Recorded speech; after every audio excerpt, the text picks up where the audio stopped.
BJP senior నేత పైలా కృష్ణారెడ్డి గారు నమస్తే అండి. నమస్కారం సార్. కృష్ణారెడ్డి గారు, ఓ పక్క పార్టీలకు అతీతంగా సరే రాజకీయ ఇక్కడ రాష్ట్రంలో ఏ పార్టీ అధికారంలో ఉందా అనేది పక్కన పెడితే ఇక్కడ సమస్యని ఫేస్ చేస్తుంది మాత్రం రైతులు. ఇక్కడ ఎండనక వాననక పడిగాపులు కాస్తుంది రైతులు. ఈ సమయంలో ఒక పక్క మీ పార్టీ సంబంధించిన ఎంపీలు చూస్తే సరిపడా యూరియా ఇచ్చాము రాష్ట్రానికి, తెలంగాణ రాష్ట్రానికి అంటున్నారు. ఒక పక్క ప్రభుత్వం చూస్తే ఇవ్వలేదు అంటుంది. సరే రాజకీయాలు పక్కన పెట్టి కొంచెం రైతుల గురించి ఆలోచిస్తే మంచిది కదా. ఎందుకు మీ వాణ్ణి కూడా గట్టిగా రైతుల పట్ల వినిపించలేకపోతున్నారు? మీ పార్టీ ఒక పక్క బీజేపీ అధికారంలో ఉంది, కేంద్రంలో రావాల్సింది కూడా కేంద్రం నుంచి యూరియా.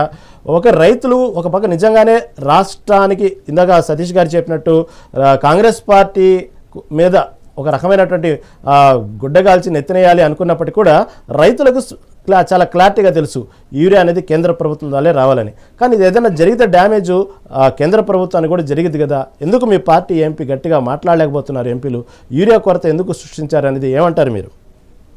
ముందుగా మీకు మెగా 9 ప్రేక్షకులకు అలాగే ఈ చర్చా వేదికలో పాల్గొంటూ ఉన్న వివిధ పార్టీల నాయకులందరికీ శుభ సాయంత్రం తెలియజేసుకుంటూ, ఈరోజు ముఖ్యంగా రైతులు ఎదుర్కొంటున్న సమస్యలకు కారణం ఎవరు, అసలు తెలంగాణ రాష్ట్రంలో ప్రభుత్వం ఏం చేస్తుంది, బీజేపీ ఏం చేస్తుందనే మాట్లాడే ముందు కాంగ్రెస్ పార్టీ ఏం చేస్తుంది అనేది కాంగ్రెస్ పార్టీ నాయకులు ముందుగా ఆలోచన చేయాలి. సతీష్ మాదిగ గారు గొప్పగా మాట్లాడారు.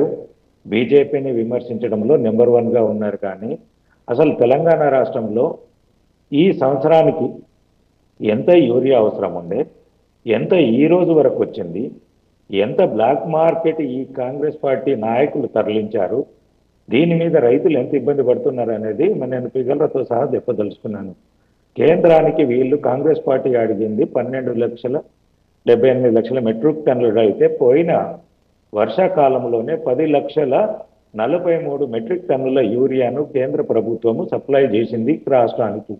అది రాష్ట్రము కేంద్రానికి పంపించినది యూరియాను పంపించిన దాని తర్వాత వీళ్ళు డిస్ట్రిబ్యూట్ చేసింది వచ్చేసి 9 లక్షల పైన 9.8 మెట్రిక్ టన్నుల యూరియాను డిస్ట్రిబ్యూట్ చేసిన తర్వాత వీళ్ళకున్నది నికరంగా దగ్గర 2 లక్షల పైన ఉండే. దాని తర్వాత వీళ్లకు మళ్ళీ ఖరీఫ్ సీజన్కు 5,18,000 టన్నుల మెట్రిక్ టన్నుల యూరియాను కేంద్ర ప్రభుత్వం సప్లై చేసింది. చేసిన తరువాత వీటిని సక్రమంగా రైతులకు అందకుండా చూడడంలో రాష్ట్ర ప్రభుత్వము వీరి మంత్రుల అసమర్థతను కప్పిపుచ్చుకోవడానికి కేంద్రం మీద నిందలేస్తున్నారు కాంగ్రెస్ పార్టీ నాయకులు. నేను ముఖ్యంగా చెప్తున్నా, సతీష్ మాదిగ గారు కూడా ఒప్పుకుంటారని అనుకుంటున్నా. మీ మంత్రులు బయట బాత్రూమ్ కోదామంటే కూడా హెలికాప్టర్లు వాడుతున్నారు. కానీ రైతుల సమస్యలు కానీ రైతుల గురించి మాట్లాడదామని కానీ రైతు సమక్షాలు పెడదామన్న ఆలోచననే ఎంతసేపు ఏ ప్రాంతానికి పోదాము, ఎక్కడికి హెలికాప్టర్ దిగుదాము, హెలికాప్టర్ ఎక్కుదాము అనేది తప్ప అసలు ఈ తెలంగాణ రాష్ట్రంలో గత ప్రభుత్వము ఎంత వ్యవసాయము సాగు జరిగింది, ఈ సంవత్సరము వర్షాలు బాగుపడి రైతుకు సాగు ఏమన్నా పెరిగితే దానికి ఎంత యూరియా అవసరం ఉంది, ఎప్పటికప్పుడు నివేదికలు కేంద్ర ప్రభుత్వానికి పంపించాల్సిన బాధ్యత రాష్ట్ర ప్రభుత్వం పైన ఉంటుంది. అది చెయ్యకుండా ఎంతసేపు మనము ఏదో కేంద్రం నుంచి సప్లై చేయట్లేదు, కేంద్రం మమ్మల్ని ఇది చేస్తలేదు, సౌతిపల్లి ఏమి చూస్తుంది అనేది మాట్లాడడానికంటే ముందు ఒకటి, మీరు ఇక్కడ ప్రభుత్వాన్ని నడుపుతున్నప్పుడు మీ ద్వారా కేంద్రానికి ప్రతిపాదనలు వెళ్ళాలి, నివేదికలు వెళ్ళాలి. దాని ప్రకారంగా మీ మంత్రులు కానీ మీ ఏవైతే వ్యవసాయ శాఖ అధికారులు కేంద్ర ప్రభుత్వానికి ఎప్పటికప్పుడు ఇస్తే దానికి అనుగుణంగా ఎరువులు రావడం జరుగుతుంది. అవన్నీ పక్కకను పెట్టేసి బయట బాత్రూమ్ పోదామంటే హెలికాప్టర్ ఎక్కుతా, బాత్రూమ్కి వెళ్ళి రావాలంటే హెలికాప్టర్ ఎక్కుతా. ఇది తప్ప ఈ మంత్రులకు ఇంకో పని లేదనేది తెలియజేస్తున్నాను. ఇంకొకటి, ఇక్కడ కూడా కొంత ఇప్పుడు ఈ వారం రోజుల్లోనే ఇందాక కూడా రఘునందన్ రావు గారు ఒక 2-3 అవర్స్ ముందు ఆయన బాధ్యత తీసుకున్నాడు. ఒకటి ఆయన క్లియర్గా చెప్పిండు, మా 8 మంది ఎంపీలలో 6 ఎంపీలు 2 కేంద్ర మంత్రులము మేము బాధ్యత తీసుకుంటున్నాము. వారం రోజుల లోపల 50 లక్షల మెట్రిక్ టన్నుల యూరియాను తెలంగాణ రాష్ట్రానికి తీసుకొచ్చే బాధ్యత బీజేపీది. కాంగ్రెస్ పార్టీ అసమర్థత, వారి వ్యవసాయ శాఖ ద్వారా కరెక్ట్ లేదు కాబట్టి రైతులు ఎదుర్కొన్న సమస్యను మేము కేంద్రానికి నివేదించి మేము తీసుకొచ్చే బాధ్యత తీసుకుంటామని చెప్పేసి మా రఘునందన్ రావు గారు మీడియా ముఖంగా మాట్లాడడం జరిగింది, ప్రెస్ మీట్ పెట్టి. అంటే దాని మీద బీజేపీ ప్రభుత్వానికి తెలంగాణ రైతాంగం మీద ఆ ప్రేమ ఉన్నదా, లేక ఓన్లీ ఆరోపణలు చేసి మా బీజేపీ నాయకులు తప్పించుకుందామంటున్నారా? వాళ్ళు తీసుకొచ్చి రైతులను ఆదుకుంటామంటున్నారు. మనం ఎంతసేపు ఒకటి ఆరోపణలు చేయడానికంటే ముందు క్షేత్రస్థాయిలో బీఆర్ఎస్ పార్టీ, కాంగ్రెస్ పార్టీని, సెంట్రల్లో ఉన్న బీజేపీని బదనాం చేయడానికి బీఆర్ఎస్ దగ్గర ఒక్క అస్త్రం లేదు కేంద్ర ప్రభుత్వాన్ని విమర్శించడానికి. ఇది ఒక నాటకముకు మనకు హరీష్ రావు గారికి, కేటీఆర్ గారికి వీళ్ళు డ్రామా బాజీని చూపించుకోవడానికి ఒక కృత్రిమంగా కొంతమంది వీళ్ళ బీఆర్ఎస్ నాయకులనే తీసుకెళ్లి అక్కడ చెప్పులు పెట్టించేసి యూరియా లేదంటే ఒక వారం రోజుల తర్వాత యూరియా అవసరం ఉన్న వ్యక్తులు కూడా ఈ రోజు ఏమన్నా ఉంటే తెచ్చుకుందామని చెప్పేసి 10 రోజులు పోవలసిన మంది ఒకటే రోజు 2వ రోజులు పోయి అక్కడ ఇబ్బందులు పెట్టుకొని ఇది లేని ప్రపగండ చేయడంతో రైతులను అగమ్య గోచరంకు పరేస్తున్నారు. అగాధం చేస్తుంది బీఆర్ఎస్ పార్టీ. ఇది తెలంగాణ రైతాంగం కూడా గుర్తించుకోండి. ఎరువులు అనేటిది ఇంకా కేంద్రం నుంచి వస్తున్నాయి, మీకు ఎక్కడ కూడా కొరత ఉండదు.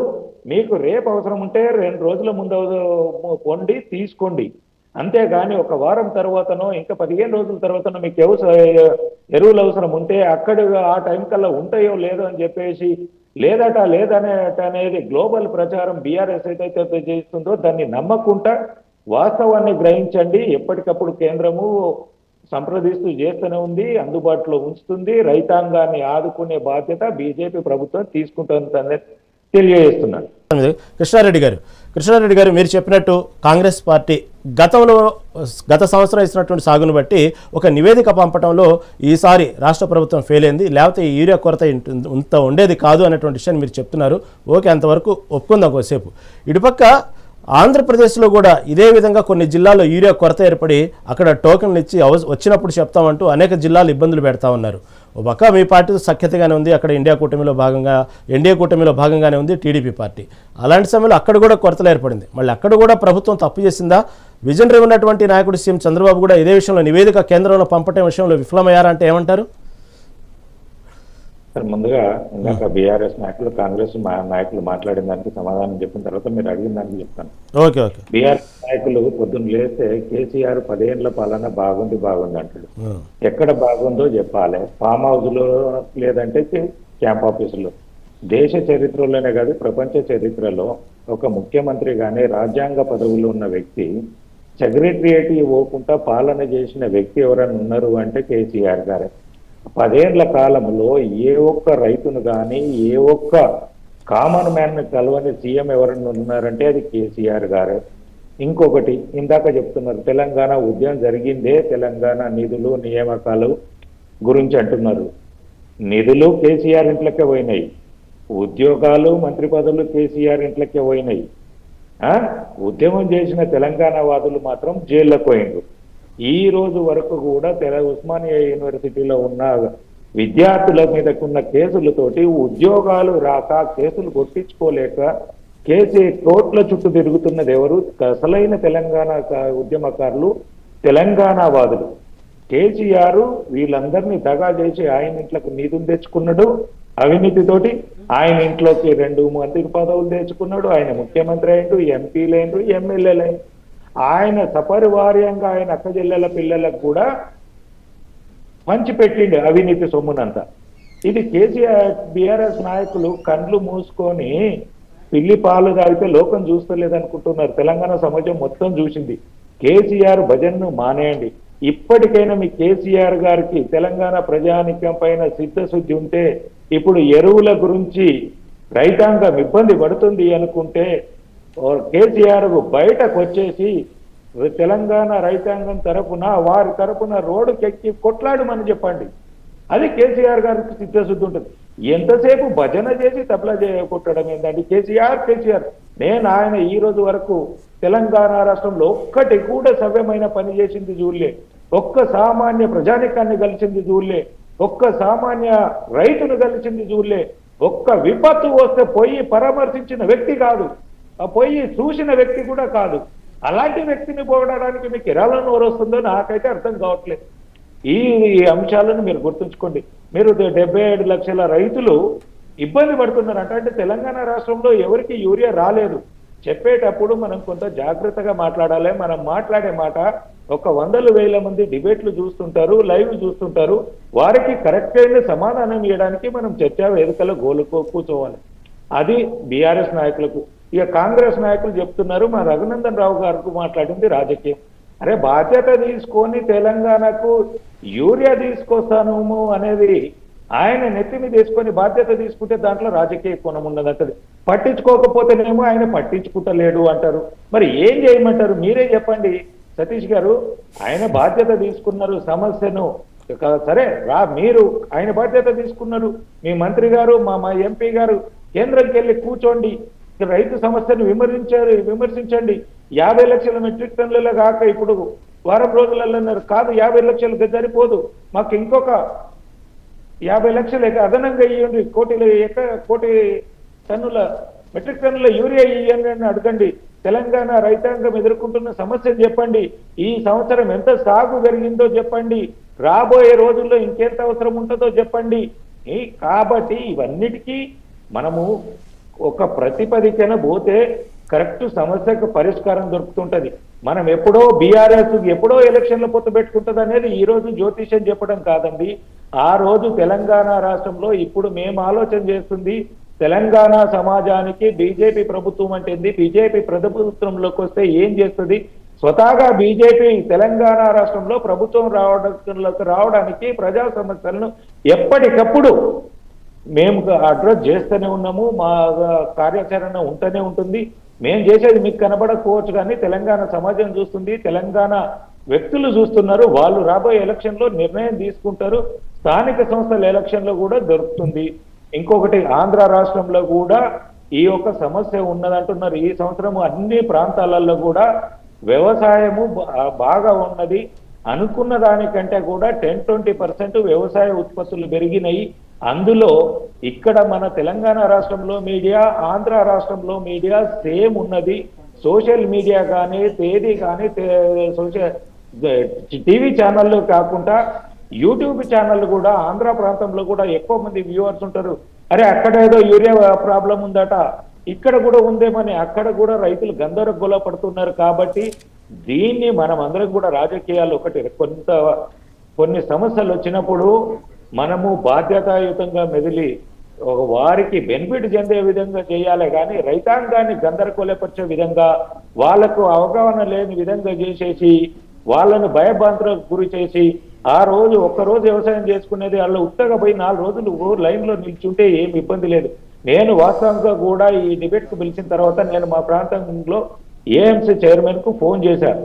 అన్న వాస్తవం ఏంటంటే అన్న ఏందన్నా 15-20 రోజుల తర్వాత అవసరం ఉన్నాడు కూడా ఇవాళ వచ్చి లైన్లో నిల్చుంటున్నాడు అన్న, ఏం చెప్తామన్నా, ఏం చెప్పలేకపోతున్నాం, పరిస్థితి చాలా ఘోరంగా ఉంది. ఈ మీడియా అట్లనే అయిపోయింది. సోషల్ మీడియాలో పొద్దున్న లేస్తే ఇక నేను చూసిన పేడ్ ఛానళ్ళు బీఆర్ఎస్ ఉన్నాయి. అది ఒకటి ఏదో సబ్స్క్రైబ్ టుడేనో సబ్స్క్రైబ్ ఏదో, దాంట్లో పొద్దున్న లేస్తే యూరియా దానికి సంబంధించింది తప్ప ప్రజా సంక్షేమం గురించి ప్రజల గురించి దాంట్లో పెడుతున్నదే లేదు.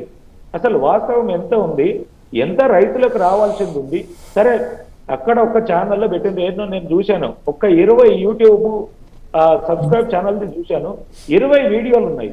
ఏ ప్రాంతంలో ఉంది, ఆ ప్రాంతంలో ఎంత యూరియా కొరత ఉంది చెప్పట్లేదు. ఈడ చెప్పులు పెట్టేశారు, ఈడ రైతు పోయి కాళ్ళు పట్టుకున్నాడు, ఆడ మీ వీడియో తీస్తున్నాడని చూడగానే పోయి కాళ్ళు పట్టుకోవడం. ఈ డ్రామాలు ఎందుకండి? హరీష్ రావు గారు పెట్రోల్ పోసుకున్నాడు కానీ అగ్గిపేట గురించి డ్రామా ఆడినట్టు తెలంగాణ రాష్ట్రం ఎన్నిసార్లు చూస్తారు ఈ డ్రామాలు? ఇది బంద్ చేసి వాస్తవాన్ని తెలంగాణ ప్రజానికి విడమర్చి చెప్దాము. తెలంగాణ సమాజాన్ని గొప్ప వ్యక్తులుగా మేలుకొల్పే విధంగా అన్నిట్లలో సమయం చాలా తక్కువ ఉందండి కృష్ణారెడ్డి గారు. ఓకే. మెట్రోపాలిటన్ ప్రాంతాలలో రియల్ ఎస్టేట్ వ్యాపారం అనేది, కన్స్ట్రక్షన్స్ అనేది కొన్ని ఉత్పత్తులు తగ్గిపోవడంతో ఇక్కడ ఏవైతే చేసుకునే వాళ్ళు చాలా మంది కూడా వ్యవసాయానికి వెళ్ళేసి వ్యవసాయం చాలా మంది 20-30% ఆఫ్ ది యువకులు పోయి అక్కడ చేసుకోవడంతో ఉత్పత్తి అనేది దానికి కూడా ఒక కారణంగా ఏర్పడింది. కాబట్టి దీనికి అంతటికింత సమస్య వచ్చిందనే తెలియదు. Okay, right.